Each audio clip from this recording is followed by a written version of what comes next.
Assalamu alaikum. Today our third class.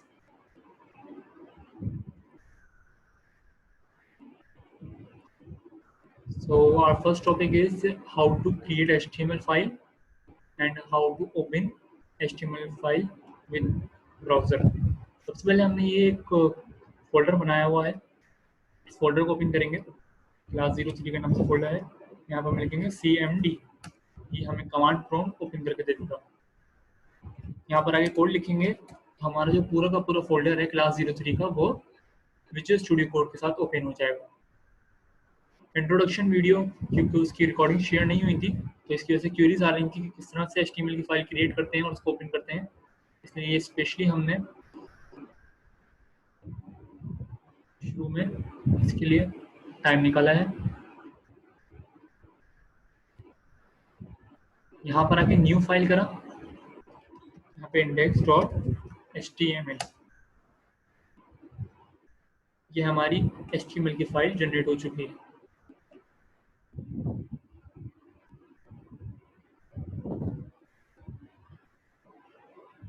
अब basic structure की बात होती है कि बेसिक स्ट्रक्चर किस तरह जनरेट करें.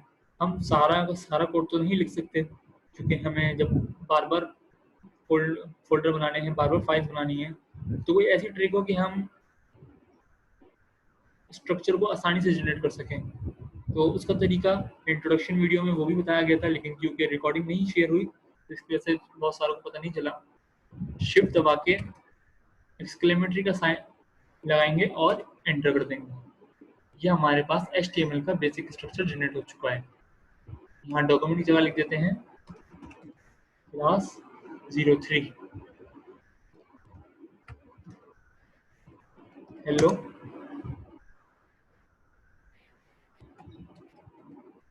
Welcome to class 3.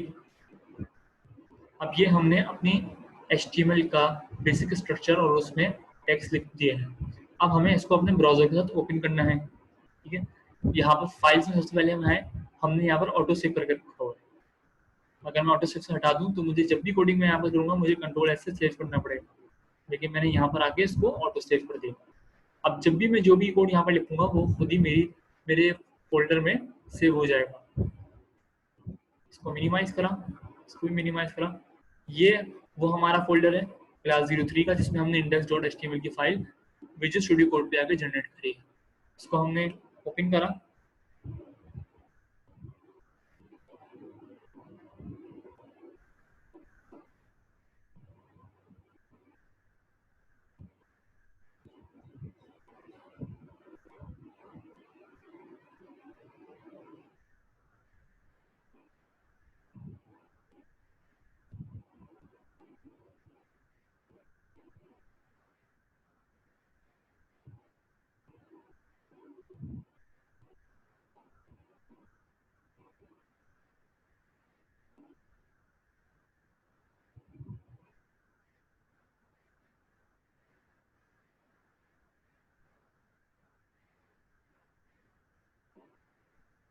इतना टाइम यूजुअली नहीं लेता है. इसको बंद करके वापस खोलते हैं.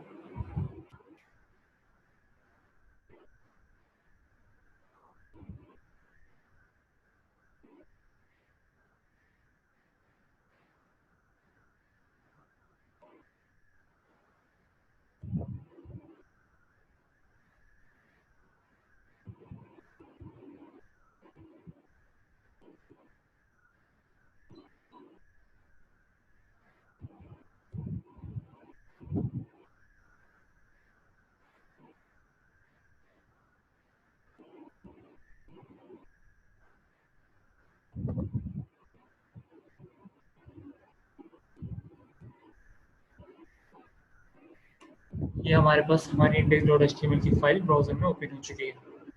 ठीक है, लोडिंग में इतना टाइम लिया इसने, लेकिन इतना टाइम लेता नहीं है. अगर आप लोकली अपने कंप्यूटर पे काम करें विदिन सेकंड्स काम होता है.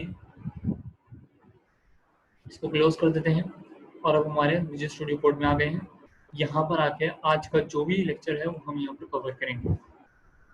सबसे पहले कल पिछली क्लास में हमने देखा था कि हम टेबल्स किस तरह जनरेट कर सकते हैं और फॉर्म किस तरह जनरेट कर सकते हैं. वो टॉपिक्स हमने कवर किए थे, मैंने बुक भी आप लोगों को शेयर करी थी, वो उससे भी आप लोग अपने और जो कॉन्सेप्ट्स हैं वो क्लियर कर सकते हैं। अच्छा, यहाँ पर आके इसको स्टार्ट करते हैं। आज का हमारा टॉपिक है extra markup language. What is extra markup language? Extra markup, सिर्फ एक्स्ट्रा मार्कअप में हम देखते हैं कि जैसे मैंने यहाँ ऊपर H1 को टैग लिखा हुआ है, यहाँ पर आके नीचे P का टैग बना लेते हैं। इसमें मैं क्लास दे देता हूँ एक, और एक आईडी दे देता हूँ,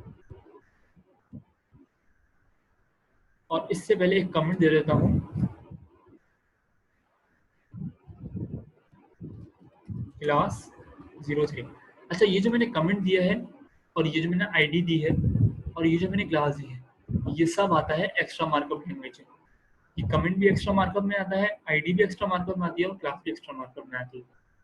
एक्स्ट्रा मार्कअप एक बहुत छोटा सा टॉपिक है, इसमें ज़्यादा डीप हमें काम करने की भी जरूरत नहीं है, क्योंकि ज़्यादातर चीज़ें ऐसी हैं जो कि हम यूज़ करते आए हैं, हमें पता होती है कि एक्स्ट्रा मार्कअप, बस हमें नाम नहीं पता होता, हमें नाम देखना होता है कि ये एक्स्ट्रा मार्कअप कहलाती हैं। इसी तरह ब्लॉक लेवल एलिमेंट जो होते हैं वो एक्स्ट्रा मार्कअप कहलाते हैं। ब्लॉक लेवल एलिमेंट मैंने क्या बताया था कि ये पी का टैग जो है ये ब्लॉक लेवल एलिमेंट है, और नीचे पी का टैग बनाते हैं, इसके अंदर लिखते हैं लॉरेम 5 और ऊपर भी लॉरेम 5। इसको जाकर ब्राउजर में ओपन करते हैं।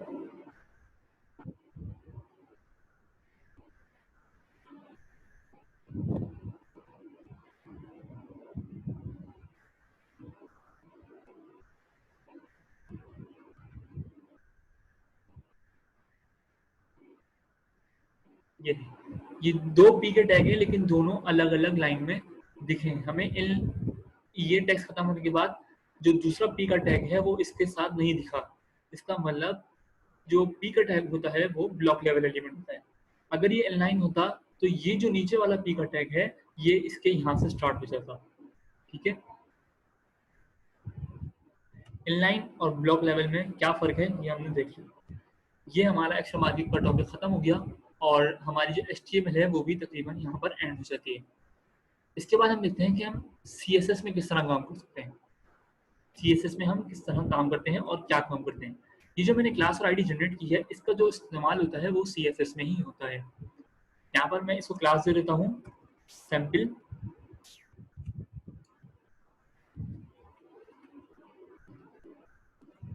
और आईडी जो है वो हम नीचे आकर दे देते हैं। नीचे वाले पी के टैग में हम आईडी देते हैं, आईडी सैम्पल 2। ठीक है, यहाँ पर हम आए, हमने न्यू फाइल करा style.css। अब हमने ये CSS की फाइल जो जनरेट करी है, इसमें हम ये वाली क्लास जो है इसको टारगेट करते हैं। ये क्लास जो है इसको टारगेट करते हैं। क्लास टारगेट करने का तरीका क्या है? डॉट लिखा और क्लास का नाम लिख दिया, कर्ली ब्रेसेस ओपन करें, ये हमारी क्लास टारगेट हो चुकी है।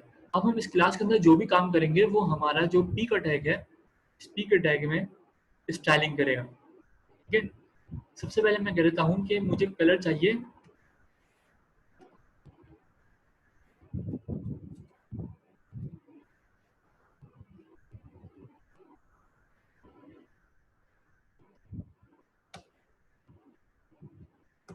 मुझे ये कलर चाहिए।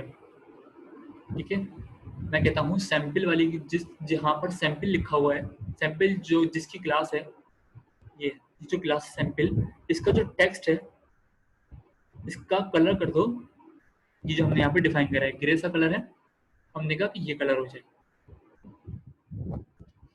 ब्लैक से थोड़ा हटा के कलर करते हैं ताकि समझ में आए हम। ये कलर कर दो। अच्छा, अब ये कलर मैंने अप्लाई तो कर दिया, लेकिन मैं अगर रिफ्रेश करता हूँ तो यहाँ पर शो नहीं होगा।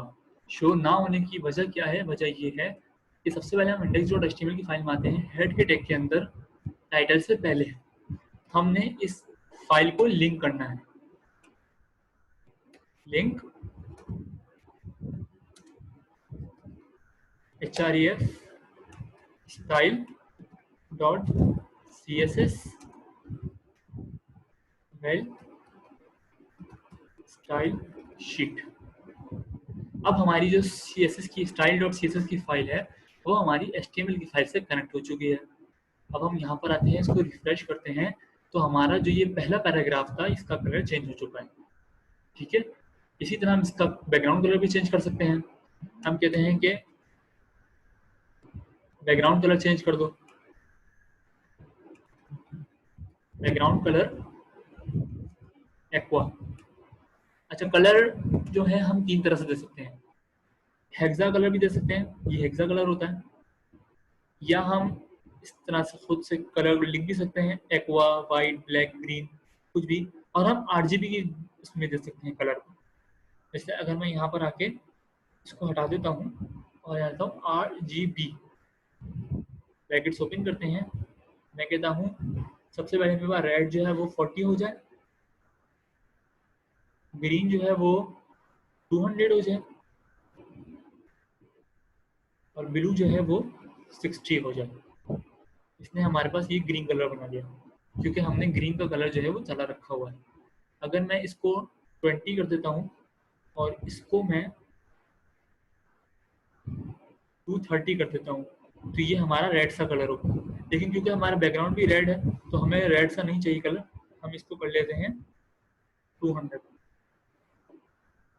हम कहते हैं कि हमें बैकग्राउंड जो है वो ब्लू कलर से दिखे, मतलब उसमें ब्लू कलर ज़्यादा हो। अच्छा, RGB कलर्स की जो ये कोडिंग नंबर्स होते हैं ये कहाँ तक जाते हैं? ये 0 से लेकर 250 तक जाते हैं। अगर मैं यहाँ पर 255 और 255 कर दूँ तो ये वाइट कलर हो जाएगा। 255 से ऊपर ये तीनों कलर नहीं जाते। 255 इसकी लास्ट लिमिट होती है। अगर मैं इसको यहाँ 0 कर दूँ, यहाँ भी 0 कर दूँ और यहाँ भी 0 कर दूँ, तो ये हमारे पास ब्लैक कलर हो जाएगा। ठीक है, तो हम चाह रहे हैं कि हमारा जो कलर है वो ब्लू कलर हो जाए। इसको मैं ये कर देता हूँ, हमारा जो कलर है वो डार्क ब्लू हो चुका है। यहाँ पर आके हमने रिफ्रेश करा, हमारा जो पहला टैग है P का, उसका कलर जो है वो रेड हो चुका है और बैकग्राउंड जो है वो हमारा ब्लू हो चुका है। इसी तरह मैं चाह रहा हूँ कि मैं इसको बॉर्डर भी दे दूँ। मैं इसको कहता हूँ border radius 50px। 50px Oval बन जाता है, लेकिन देखते हैं यहाँ पर क्या होता है 50px करके। ये देखिए, इसने जो इसके बॉर्डर्स हैं उनको ओवल शेप में कर दिया। इसके अगर हम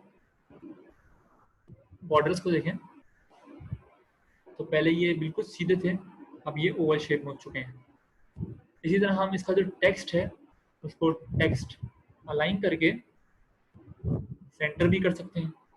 हमने कहा टेक्स्ट सेंटर कर दो, इसने टेक्स्ट सेंटर कर दिया। ठीक है,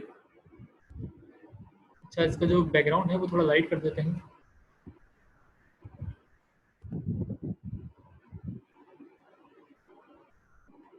ये हेक्सा कलर है, हेक्सा कलर देने का तरीका ये, पहले हैश लगाते हैं, उसके बाद कलर का नंबर दे देते हैं। ये भी डार्क हो गया, तो ये कलर ट्राई करते हैं। चले खुद से लिख लेते हैं एक्वा।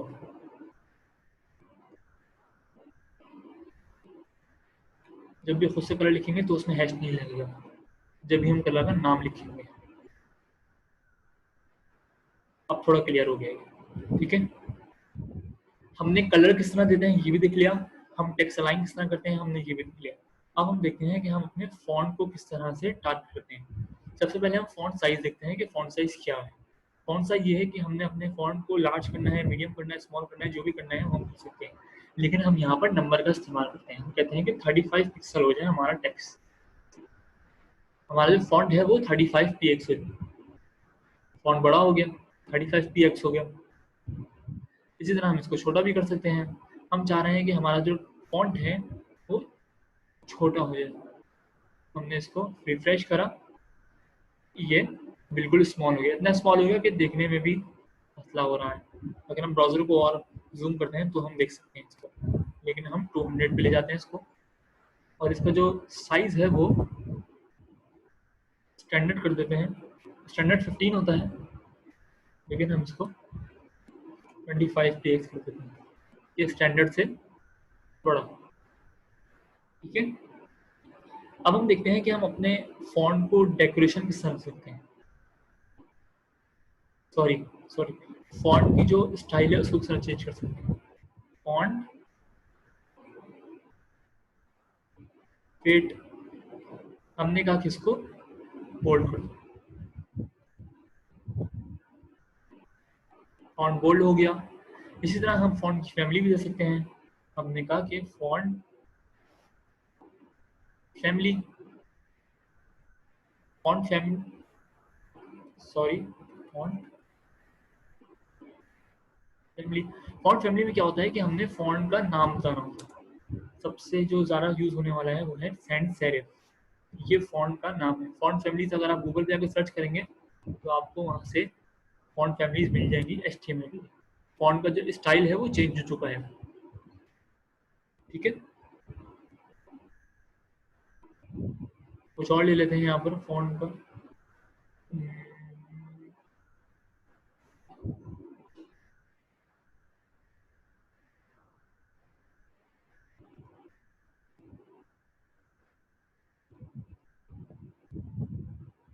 ये कर देते हैं।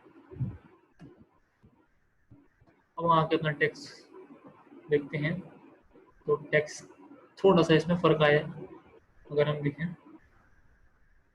माइनर सा डिफरेंस आया है। अगर हम सिर्फ सेंट सेरिफ लिखते हैं तो डिफरेंस दिखेगा। आप सिर्फ जैसे ही मैं रिफ्रेश करूँ उसका डिफरेंस चेक करिएगा, ये डिफरेंस आया। ठीक है, नीचे आते हैं, हम टेक्स्ट को देख लें। टेक्स्ट डेकोरेशन किस तरह करते हैं हम। टेक्स्ट डेकोरेशन, टेक्स्ट डेकोरेशन क्या है, हमने अपने टेक्स्ट को अंडरलाइन करना है तो हम अंडरलाइन भी कर सकते हैं। अंडरलाइन, हमने इसको अंडरलाइन कर दिया। हम चाह रहे हैं कि हम अपने टेक्स्ट को शेडो भी दे दें। शेडो देने का तरीका क्या है, यहाँ पे ब्लैक लिखा,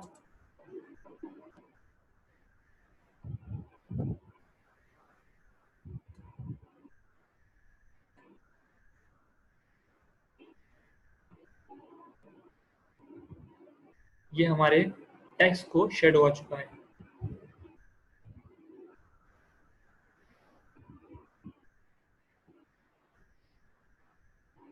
ठीक है,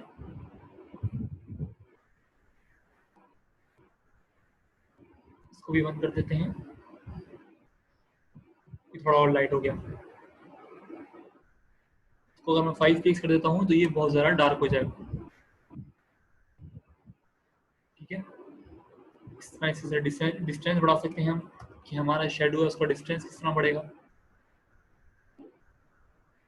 बहुत ज़्यादा नीचे हो चुका है ये, और इससे हम इसको ब्लर कर सकते हैं। ब्लर हो गया। ठीक है, इस तरह से हम अपने टेक्स्ट को डिफरेंट तरीके से शेडो भी दे सकते हैं और डिज़ाइन भी कर सकते हैं।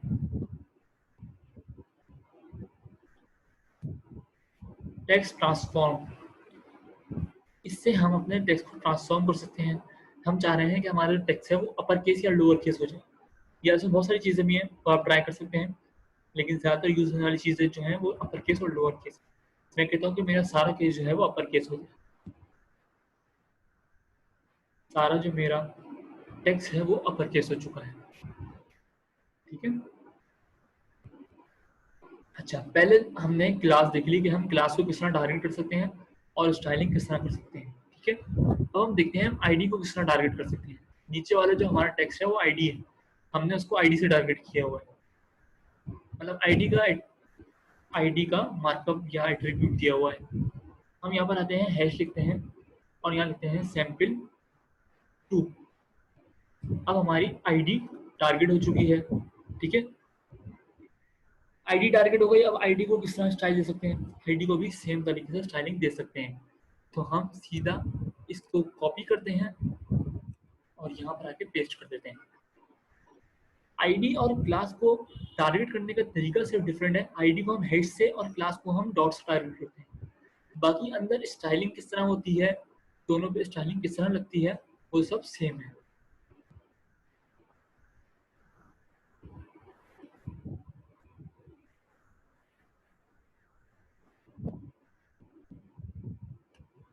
सैंपल की स्पेलिंग मैंने यहाँ पर गलत लिखी हुई है।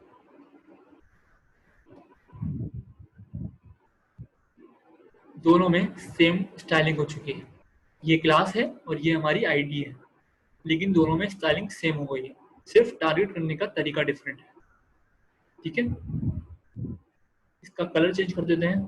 इसका जो बैकग्राउंड कलर है वो रेड कर देते हैं और ये जो है एक्वा कर देते हैं। तो दोनों में डिफरेंस इस तरह का चल रहा है। ये दोनों का डिफरेंस हमें नजर आ रहा है। ये हमारी क्लास से टारगेट हुआ है। इस टेक्स्ट को हमने क्लास का एट्रीब्यूट दिया था और इसको हमने आईडी का एट्रीब्यूट दिया था। ठीक है, हमने देखा कि हम CSS में स्टाइलिंग किस तरह कर सकते हैं अपने टेक्स्ट को, और किस तरह से उसको डिफरेंट चीज़ों से, डिफरेंट कलर और डिफरेंट तरीके से उसको स्टाइल कर सकते हैं। उसका टेक्स्ट किस तरह स्टाइल कर सकते हैं, उसका फॉन्ट किस तरह स्टाइल कर सकते हैं। ठीक है, अब हम देख लेते हैं विड्थ, हाइट, पैडिंग और मार्जिन के हम ये किस तरह दे सकते हैं। सबसे पहले मैं अपनी क्लास को टारगेट करता हूँ।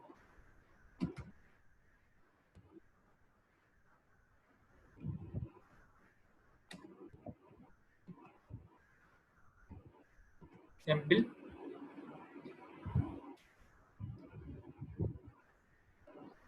सबसे पहले हम पैडिंग देखते हैं। पैडिंग क्या है? 20 px। ये आपने देखा, इसने पैडिंग दे दी 20 px। इसने जो टेक्स्ट है ये भी पैडिंग है। इसके नीचे मैं आपको इसका डेवलपर टूल खोल के जरा समझाता हूँ, तो आसानी रहेगी कि ये पैडिंग और मार्जिन क्या होता है।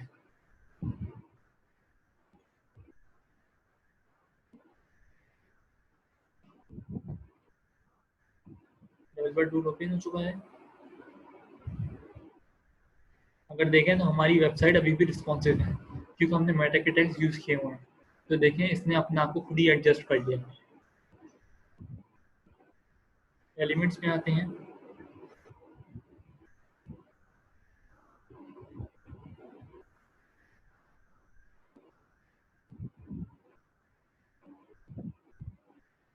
सबसे पहले इसको मोबाइल यूजर डाल देते हैं।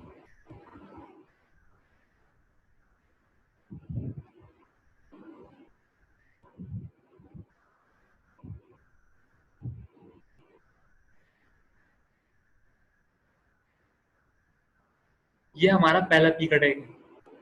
ठीक है, मैंने पैडिंग दी थी 20 px की, तो ये देखें पैडिंग लिखा हुआ है 20 px। ठीक है, ये पैडिंग है। इस तरह समझाता हूँ मैं आपको। जैसे ये कंटेनर है, ये एक कंटेनर है, तो पैडिंग जो होती है वो इस कंटेनर के अंदर होती है। जितनी भी हम पैडिंग देंगे वो कंटेनर के अंदर एडजस्ट होगी। ठीक है, जैसे मैं पैडिंग देता हूँ 50 px, तो 50 px इस कंटेनर के अंदर मैनेज हो रही है।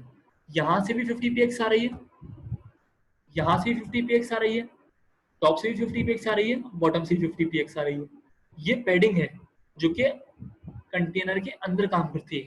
ठीक है, ये कंटेनर का जो बॉर्डर है, कंटेनर का बॉर्डर है, और ये टेक्स्ट जो है, इन दोनों के बीच में जो स्पेस आता है वो पैडिंग से आता है।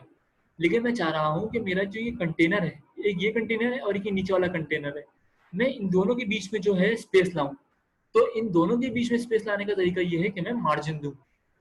मैं यहाँ पर लेके लिखता हूँ मार्जिन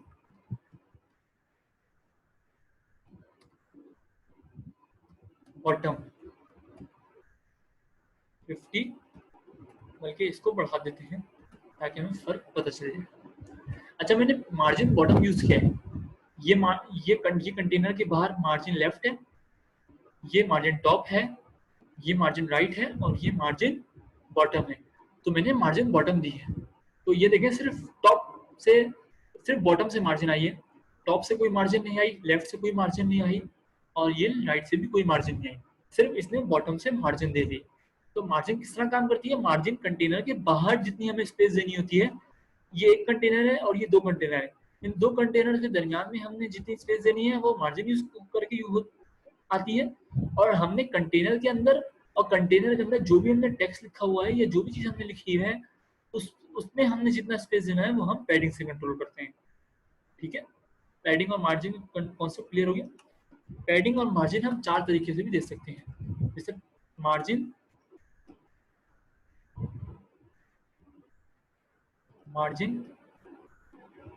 मैं मार्जिन टॉप भी दे सकता हूँ, बॉटम भी दे सकता हूँ, लेफ्ट भी दे सकता हूँ और राइट भी दे सकता हूँ।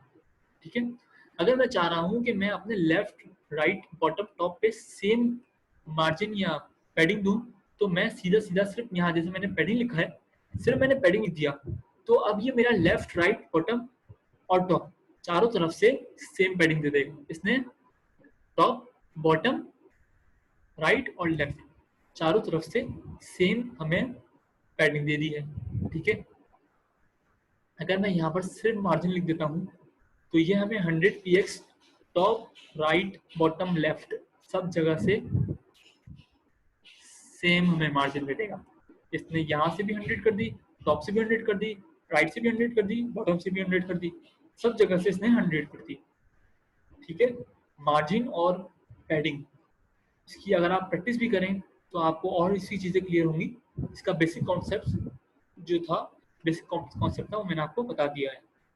अच्छा, अब देखते हैं विड्थ और हाइट का क्या रोल है। सबसे पहले इसको हम, बल्कि मैं मार्जिन को सिर्फ कमेंट आउट कर देता हूँ। कमेंट करने का तरीका वही है, कंट्रोल और फॉरवर्ड स्लैश। यहाँ पर मैं लिखता हूँ विड्थ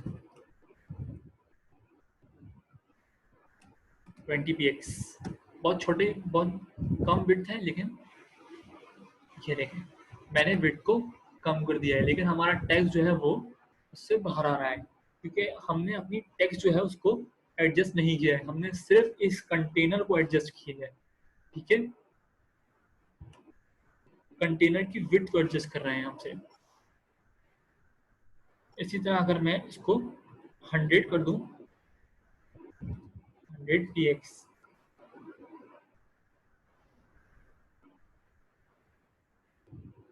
ये 100px हो गई। अब मैं चाह रहा हूं कि मैं हाइट को भी एडजस्ट कर लूं। हाइट देने का जो सबसे अच्छा तरीका है वो ये है कि आप अपनी हाइट को ऑटो पे रखें। ठीक है, हाइट ऑटो पे रखने का फायदा ये होता है, मैं आपको फायदा दिखा देता हूँ इसका।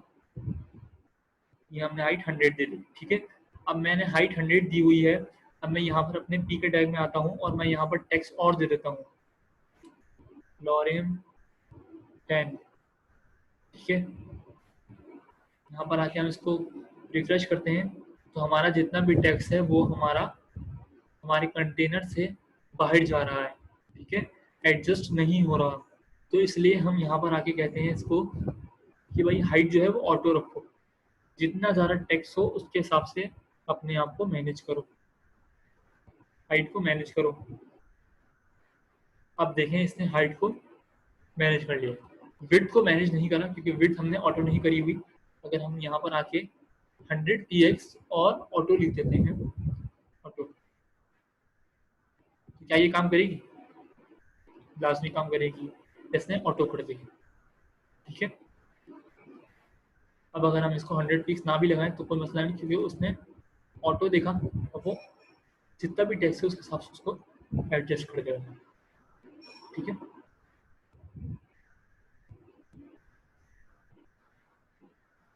वेट किस तरह देते हैं, हाइट किस तरह देते हैं, किस तरह इसको कंट्रोल करते हैं, मार्जिन किस तरह देते हैं, पैडिंग किस तरह देते हैं, हमने ये देख लिया। ठीक है, अब हम एक काम करते हैं, तो ये काम करते हैं कि सबसे पहले क्रोम में आते हैं, गूगल ओपन करते हैं,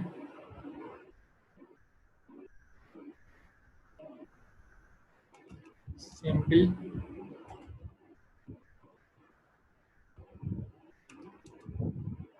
images download.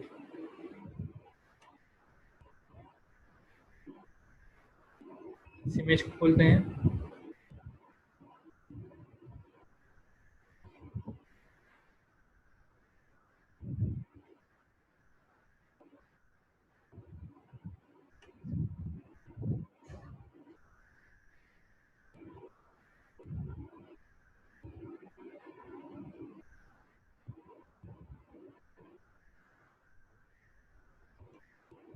Save image as.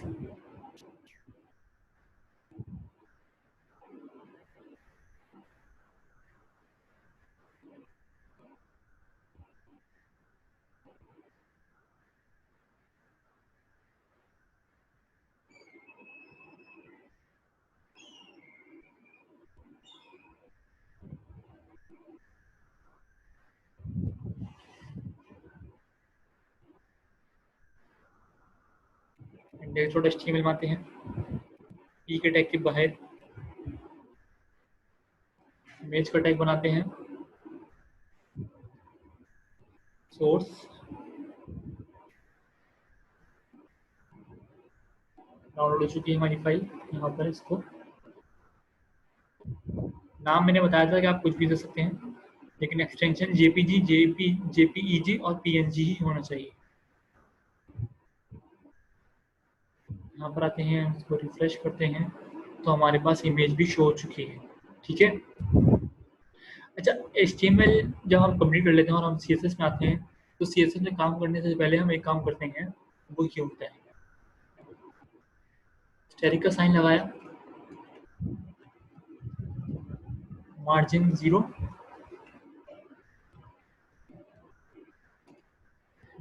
क्योंकि बाय डिफॉल्ट हमारा जो ब्राउजर होता है वो पैडिंग और मार्जिन दे देता है, तो हम सबसे पहले स्टेरिक का साइन लगाकर मार्जिन और पैडिंग को 0 कर देते हैं। इसका मतलब ये होता है यूनिवर्सल, मतलब पूरे ब्राउजर में मार्जिन और पैडिंग 0 कर दो। ठीक है। यहाँ पर फर्क नहीं पड़ेगा क्योंकि हम पैडिंग और मार्जिन अपनी मर्जी से दे चुके हैं आखिर में। फर्क सिर्फ इतना पड़ा कि ये जो मैं आपको पहले दिखा देता हूँ कि क्या फर्क आ रहा है।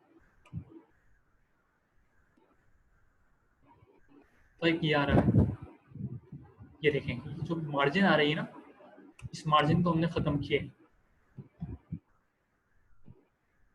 इस मार्जिन को हमने खत्म कर दिया। कि बिल्कुल अब ब्राउजर जो है वो मार्जिन और पैडिंग से फ्री हो चुका है। अब अगर हम अपनी मर्जी से मार्जिन या पैडिंग देते हैं तो सिर्फ वही शो होगी। जैसे कि हमने यहाँ पर मार्जिन और पैडिंग दी थी, मार्जिन दी थी हमने यहाँ पर, इसको हम कमेंट आउट कर देते हैं, तो अभी ऊपर वाला पी का टैग जो है इसमें मार्जिन आ चाहिए। ये मार्जिन आ चुकी है। ठीक है?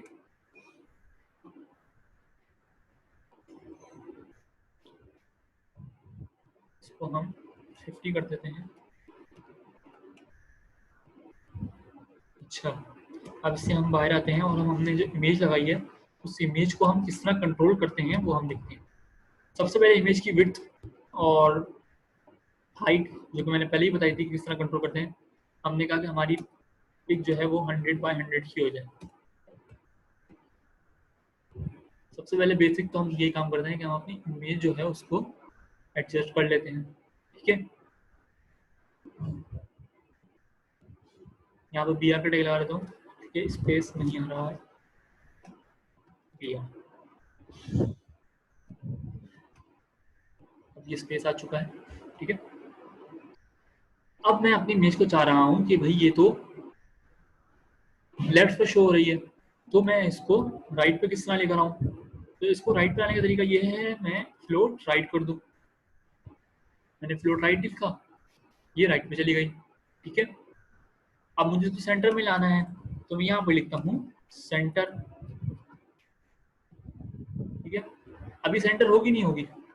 नहीं होगी। क्यों नहीं होगी? क्योंकि फ्लोट सिर्फ लेफ्ट टू राइट काम करती है, सेंटर काम नहीं करती। तो हम यहाँ पर आके इसको सेंटर करने के लिए लिखते हैं display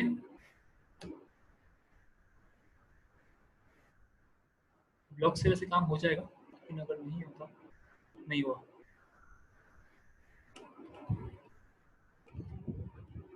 inline block, inline block से भी काम नहीं हुआ।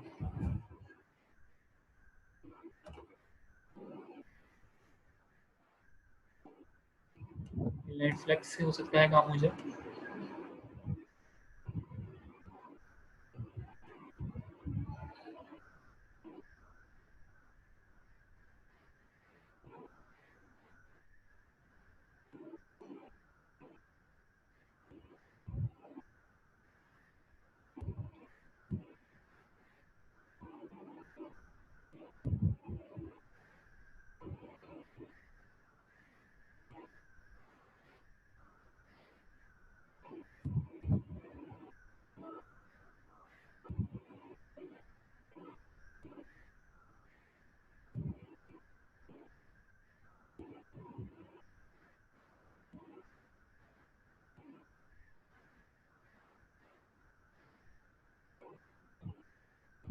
ये फाइल मैंने अपने पास ओपन कर लिया। इमेज सेंटर में किस तरह आती है, थोड़ा सा मेरे माइंड से निकल गया है, कोई मसला नहीं है, हम इस फाइल को ओपन करके देख लेते हैं।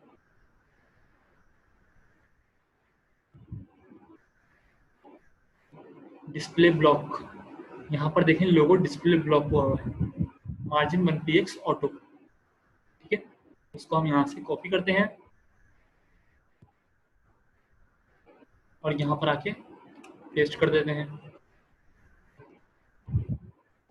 अब जो हमारी इमेज है वो सेंटर हो चुकी है। ठीक है, ऐसा कोई मसला नहीं है। अगर आप कोई चीज़ भूल जाए तो ये जो मैंने अभी जिस तरह से काम किया, जब आप काम करते हैं तो उसके बाद इस तरह से आपके पास चीज़ें होती हैं बहुत सारी, और आप कहीं से भी जाकर अगर कोई चीज़ भूल जाए या कुछ चीज़ आपको नहीं आ रही हो तो आपको हेल्प मिल जाती है। या अगर आपके पास शुरू में क्योंकि कोड ज़्यादा नहीं होता आपके लोकली कंप्यूटर में, तो आप यूट्यूब से भी सर्च कर सकते हैं, क्रोम से भी देख सकते हैं, तो बहुत सारी रिसोर्सेज हैं, वहाँ से आप देख सकते हैं। किसी भी पॉइंट पे आप स्टक हो जाएं तो आप हेल्प ले सकते हैं। हमने अपनी इमेज को देख लिया है कि हम इसको किस तरह से स्टाइल कर सकते हैं। इसको भी हम शेडो दे सकते हैं।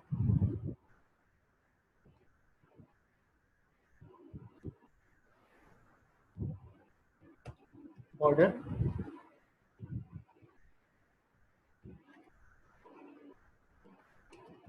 टेक्स्ट, टेक्स्ट शेडो मैंने ख्याल कि इस पे काम करेगा, लेकिन अगर देख लेते हैं 2px 2px और 2px नहीं किया काम। इमेज पर शेडो को रहने देते हैं क्योंकि इमेज पर शेडो यूज वैसे भी नहीं होता। ठीक है, नाउ लास्ट हम देखने जा रहे हैं एक बहुत ही इम्पोर्टेंट चीज़। इम्पोर्टेंट चीज़ क्या है कि जैसे मैं ये मेरे पास ये टेक्स्ट लिखा हुआ है, आपने देखा होगा आप वेबसाइट्स पे जाती हैं और उसमें जब जैसे ही अपना माउस कर्सर लेके जाते हैं तो वो हार होता है। हार क्या होता है, वो ये होता है। सबसे पहले हम अपनी जो आईडी है इसको टारगेट कर लेते हैं, सैंपल, और मैंने कहा कि जैसे इस पे हार हो इसका कलर चेंज हो जाए। कलर इसका हो जाए वाइट और बैकग्राउंड हो जाए इसका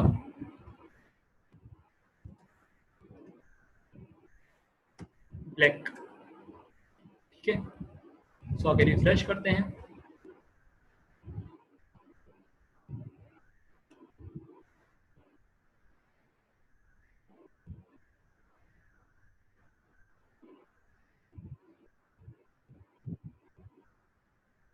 मेरे ख्याल में मैंने कुछ गलत कर दिया है। अच्छा, सही।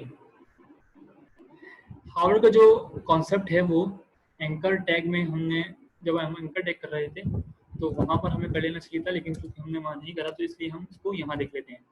HREF लिखा हमने, REF हैश होम। ठीक है, VR, ऐसा करते हैं, हम इसको हटा देते हैं, इसको कमेंट आउट कर देते हैं। ठीक है, पर आके हम रिफ्रेश करते हैं, ये हमारा होम का एक एंकर टैग शो हो चुका है। ठीक है, अब मैं इस एंकर टैग को हावर करवाना चाहूँगा।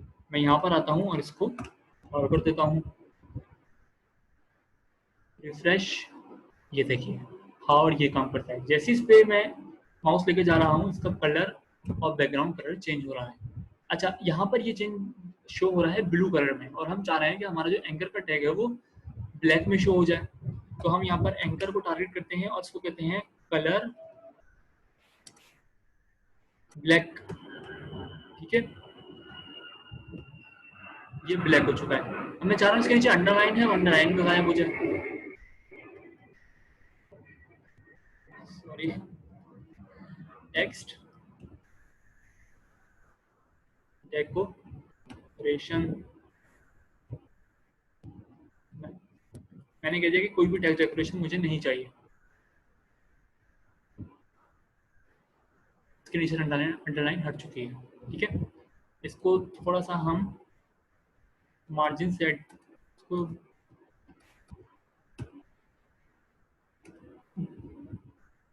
लेफ्ट से थोड़ा सा हटा देते हैं, इसको मार्जिन देते हैं इसको 20 px की, ताकि ये बहुत ज़्यादा लेफ्ट हुआ हुआ है तो ये बिल्कुल चिपके नहीं लेफ्ट से, ये अब थोड़ा बीच में आ चुका है।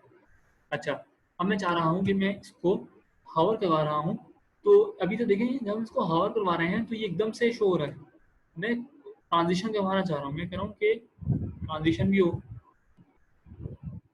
Text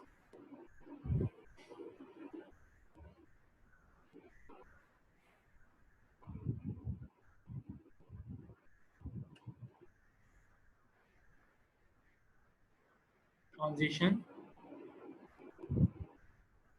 0.5 second. ठीक है, रिफ्रेश करते हैं, अब ये देखिए अब ये अलग तरीके से शो हो रहा है। अगर मैं इसको बढ़ा दूं और मैं इसको कर दूं 0.10 सेकेंड, रिफ्रेश करेंगे, कितनी जल्दी आ रहा है। लेकिन मैं इसको कह रहा हूँ कि 0.2 कर दो। तो अगर रिफ्रेश करा, इसको हाफ ही कर देते हैं 0.5 सेकेंड, रिफ्रेश करते हैं, अब एकदम से हार्ड नहीं हो रहा, थोड़ा सा डिले आ रहा है। ठीक है,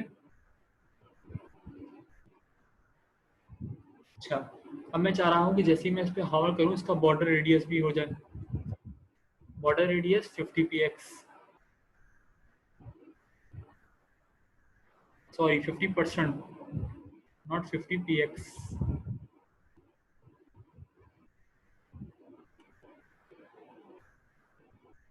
ये देखिए ओवल शेप में बन गया, 50 px ही कर देते हैं इसको।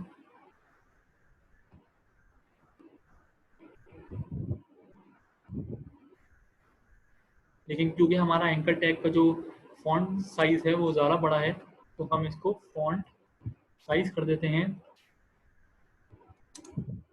MPX। हमने अपना फॉन्ट साइज छोटा कर दिया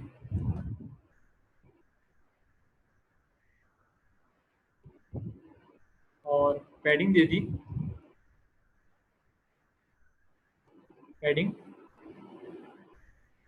5px।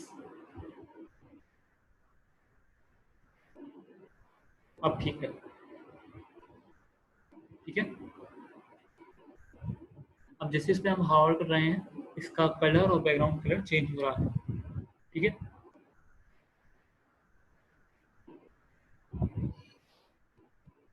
जब आप नेविगेशन बार बनाते हैं तो उसमें जो सबसे ज़्यादा यूज़ होता है, अगर हम कोई वेबसाइट जनरेट कर रहे हैं और हावर पे हम लेके जा रहे हैं तो ये यूज़ होता है 2px। बॉर्डर जो है थोड़ा सा बस कर्व करते हैं, ज़्यादा कर्व नहीं करते। ये ज़्यादा प्रोफेशनल लुक भी देता है और अच्छा लुक भी देता है। ठीक है, अच्छा, मैं चाह रहा हूँ कि मैं जैसे इसको मार्जिन दूँ, जैसे ही मैं इसको हावर करूँ ये मार्जिन भी ले, सॉरी, जैसे ही मैं इस पर हावर करूँ ये पैडिंग भी ले। ये पैडिंग तो वो है जो कि हमने पहले से दे दी हावर होने से पहले, ये वो पैडिंग है जो हावर होने के बाद मिलेगी इसको। फर्क दिखेगा अभी। इसको बढ़ा देते हैं ताकि हमें फर्क वाज़ेह हो जाए। ये देखें,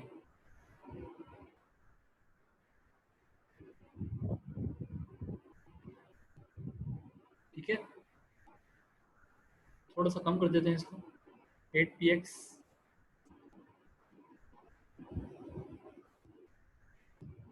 नाउ वन मोर थिंग, इसको हम कॉपी करते हैं, पेस्ट करते हैं, इसको हम लिखते हैं सर्विसेज। अब हमारे पास दो एंकर के टैग शो हो रहे हैं, ठीक है। स्टाइलिंग क्योंकि हमने लगाई हुई है एंकर टैग पे, तो वो सेम रहेगी, इसमें फर्क नहीं आएगा, ठीक है। अब देखें, जैसे ही मैं इसको यहाँ पर लेके जा रहा हूँ, ये अपनी जगह से मूव हो रहा है सर्विस का टैग, ठीक है। वो किस वजह से, क्योंकि हम पैडिंग बढ़ा रहे हैं। अगर मैं पैडिंग को यहाँ पर ना बढ़ाऊँ, मैं इस पैडिंग को हटा दूँ,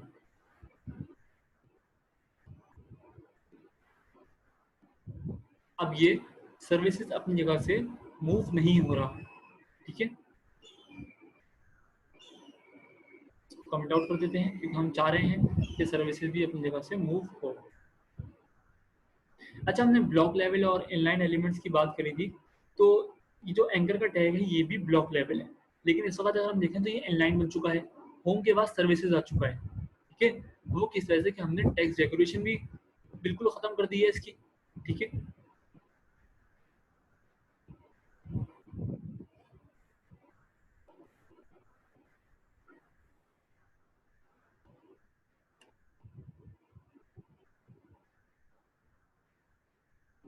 हमारा एंकर का टैग जो है वो इनलाइन हो चुका है।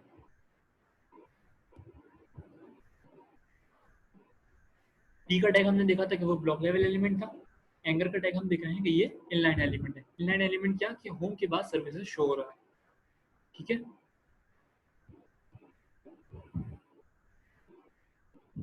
नाउ आज के लिए इतना ही, यहाँ पर अपना सेशन एंड करते हैं। होप कि आप लोग को चीज़ें समझ में आई होंगी, क्लियर हुई होंगी। अगर कोई चीज़ क्लियर ना हुई हो तो आप लोग रिकॉर्डिंग्स वापस देख सकते हैं।